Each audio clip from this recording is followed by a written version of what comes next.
Call मार दो please. Neeru revive, वहाँ पे रिवाइव कर सकते Tara ji. I love you. Hello আসসালামু আলাইকুম ভাই ব্রাদার, কেমন আছো তোমরা? অলরেডি টাইটেল এবং থাম্বনেল দেখে বুঝে গেছো আজকে ভরে দিতে যাচ্ছি ঝাড়ু গেমিংকে। তোমরা ভালোবাসে নাম দিয়েছো যারা, ওরে দেখলেই হয়ে যায় তোমাদের খাড়া, আই মিন মন, আর ওর ভিডিও দেখলেই মানুষ লড়ায় নিজের ধন।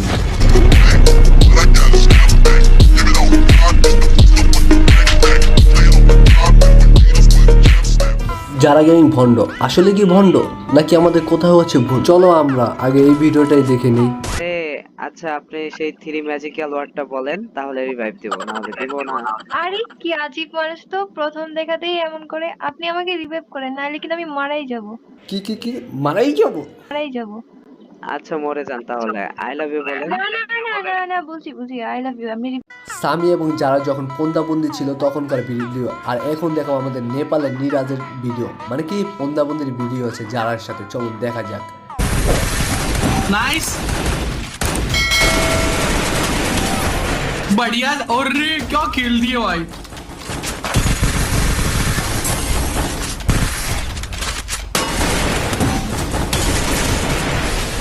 बढ़िया, और बंदे आगे बचा लो। तुम्हें मरने का बदला ले लिया। तुमने मरने का बदला लिया। তোমাদের যারা গেমিং হয়ে গেছে দয়াল, সামিরটা খেয়ে গেছে খায়াল, নেপালে নিরাশ্রী দিতেছে ফুল। এই কি দেখি সামির হারায় গেছে সব কুল। ছিল কেউ একজন, ভালো তো বাসেনি, অসম্ভব মায়ায় জড়িয়েছিল আমায়, যে মায়া এখন আমি কাটিয়ে উঠতে পারি না। कॉल मार दो प्लीज। नीरू रिवाइव, वहाँ पे रिवाइव कर सकते। যারা গেমিং নিরাজকে নিরু বলে ডাকতেছে, আর আমি শুনি ফাকমি নিরু ফাকমি।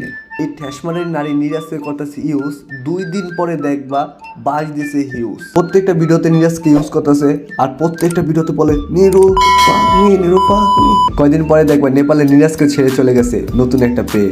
আর হয়তো 12 ভাতারি নয়, হয়েছে 24 ভাতারি। স্বামী কি সত্যি মাগিকে ভালোবাসছিল? এটা কি তোমরা কি মানো? না মানলে একটু ভিডিওটা একটু দেখো। অনেকে কোশ্চেন করেন যে যারা গেমিং এর সাথে কি হয়েছে। আসলে যারা গেমিং এর সাথে আমার রিলেশনশিপটা নাই। এর মধ্যে রোস্টেড গেমিংয়ের সাথে ভিডিও দেওয়ার কথা, আসলে আমার সাথে ওর কোনো রিলেশন নেই। স্বামীর মুখ দিয়েও কিছু কথা শুনো, তাদের নাকি বন্ডিং মিলে না।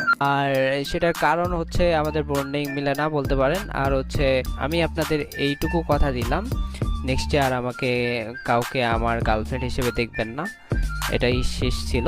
সব কন্টেন্ট আমার 1% হলো একটু ব্যতিক্রম লাগছে। ওই সব কন্টেন্ট সব আমি প্রাইভেট করেছি। প্রায় 400টা মতো কন্টেন্ট মনে হয় আমি প্রাইভেটই করে দিছি, ডিলেটই করে দিছি এরকম। আর হ্যাঁ, অবশ্যই আমি আমার কন্টেন্ট ইমপ্রুভ করার জন্য বেস্ট ট্রাই করব। এটাই তো আমরা চাই। যাই হোক গাইস, সবাই সুস্থ থাকো, ভালো থাকো, আল্লাহ হাফেজ। দেখা হবে পরবর্তী ভিডিওতে।